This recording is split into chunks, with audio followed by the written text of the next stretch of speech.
Israel Hamas युद्ध के बाद से ही हूती का आतंक लाल सागर में अपने चरम पर है। लाल सागर से लेकर अरब सागर तक हालात इतने बदतर हो गए हैं कि पश्चिमी देशों का कोई भी जहाज अगर इन इलाकों से होकर गुजरता है तो हूती उस पर चारों तरफ से टूट पड़ता है। यहाँ तक कि यमन से इजराइल की दूरी करीब 2000 किलोमीटर से ज्यादा है।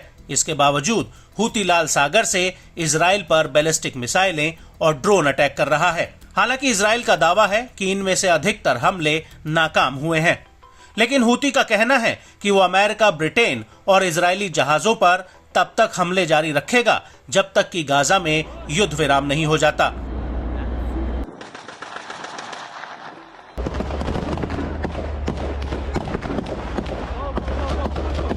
लेकिन हूती की बढ़ती ताकत को देखते हुए ऐसा लग रहा है कि गाजा के युद्ध का दायरा बढ़ सकता है और इस युद्ध में सीधे तौर पर हूती और लेबनान का आतंकी संगठन हिजबुल्लाह कूद सकता है।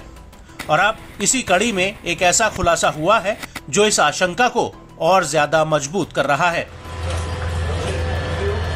दरअसल हूती के प्रवक्ता का कहना है कि जब से हूती ने फिलिस्तीन के समर्थन में लाल सागर में हमले शुरू किए हैं, तब से हूती ने 2 लाख से ज्यादा लड़ाकों की भर्ती और उन्हें प्रशिक्षित किया है।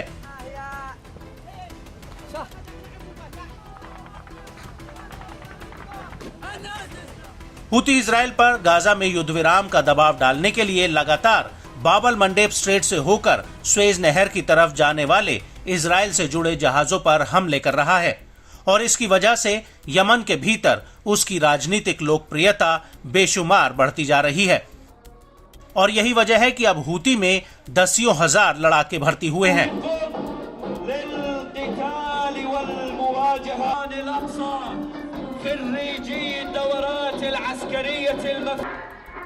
लेकिन हूती में 2 लाख से ज्यादा लड़ाकों की भर्ती की खबर न सिर्फ यमन की शांति के लिए बल्कि इजराइल और अमेरिका के लिए भी एक बड़ी चिंता है, क्योंकि एक तरफ जहां इजराइल गाजा में हमास से लड़ रहा है, वहीं दूसरी तरफ लाल सागर के फ्रंट पर हूती का इतनी बड़ी संख्या में लड़ाकों की भर्ती करना एक नए युद्ध की सुगबुगाहट दे रहा है।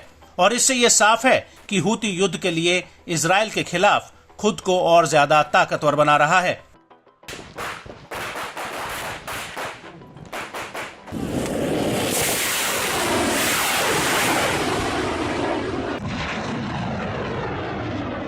लेकिन हूती की बढ़ती लोकप्रियता यमन की शांति के लिए भी बहुत बड़ा खतरा है। जानकारों का मानना है कि इससे यमन की राजनीतिक सूरत बदल सकती है और मुल्क के भीतर 1 दशक से भी ज्यादा समय से चल रहे गृह युद्ध के खत्म होने की संभावना भी खत्म हो जाएगी। हालांकि हूती के अधिकारी नसर अल दीन अमीर का कहना है कि एक समझौते का विकल्प अब भी मौजूद है। शांति के अवसर मौजूद हैं।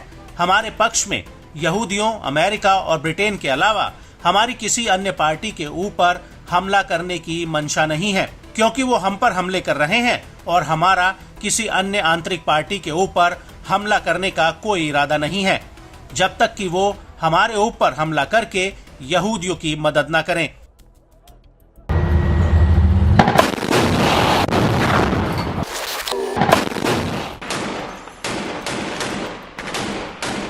आपको बता दें कि जब से गाजा युद्ध शुरू हुआ है, तब से ही यमन के भीतर फिलिस्तीनियों के समर्थन में एक बहुत बड़ा सैलाब उमड़ा है, चाहे वो हूती के रूप में हो या फिर यमन की सड़कों पर उतरी आम जनता हो।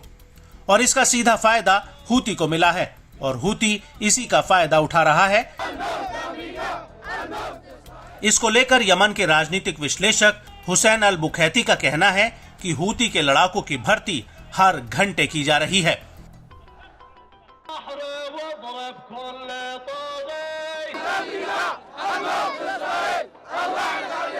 वहीं दूसरी तरफ सना सेंटर फॉर स्ट्रेटेजिक स्टडीज के सीनियर रिसर्चर अब्दुल घनी अल इरियानी ने अल जजीरा को अपनी रिसर्च के आधार पर बताया कि 12 फरवरी 2024 तक हूती में नए लड़ाकों की संख्या 1.5 लाख के करीब थी।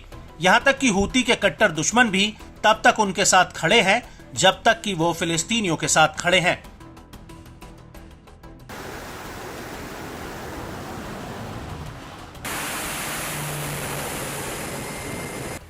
वहीं कुछ जानकारों का मानना है कि यमन पर अमेरिका और ब्रिटेन की एयर स्ट्राइक के बाद हूती को नए लड़ाके भर्ती करने का दूसरा बड़ा मौका मिला। क्योंकि हूती ने आम जनता को अमेरिकी हमले को अपनी सुरक्षा के लिए सबसे बड़ा खतरा बताया है और 7 अक्टूबर के हमले के बाद से ही यमन में हूती की लोकप्रियता लगातार बढ़ी है।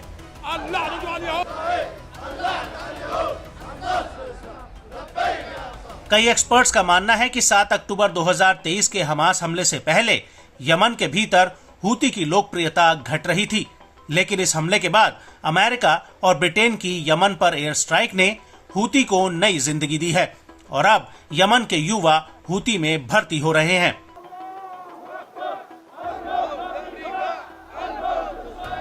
लेकिन सवाल ये उठता है कि क्या हूती इन नए लड़ाकों का इस्तेमाल इजराइल के खिलाफ करेगा या इसके पीछे भी उसका कोई छुपा हुआ एजेंडा है। तो आपको बता दें कि कई जानकारों का कहना है कि हूती इन लड़ाकों का इस्तेमाल यमन के भीतर अपने विरोधियों के खिलाफ कर सकता है, क्योंकि अप्रैल 2022 में हूती और उसके विरोधी समूहों के बीच झड़पें हुई थीं, लेकिन बातचीत के दौरान कोई बड़ी घटना नहीं हुई। लेकिन अब एक्सपर्ट्स का कहना है कि हूती ने नए लड़ाकों को अपने विरोधी समूहों के खिलाफ संघर्ष वाली कुछ जगहों पर तैनात कर दिया है, जिससे यमन के भीतर गृह युद्ध की आग और ज्यादा भड़क सकती है।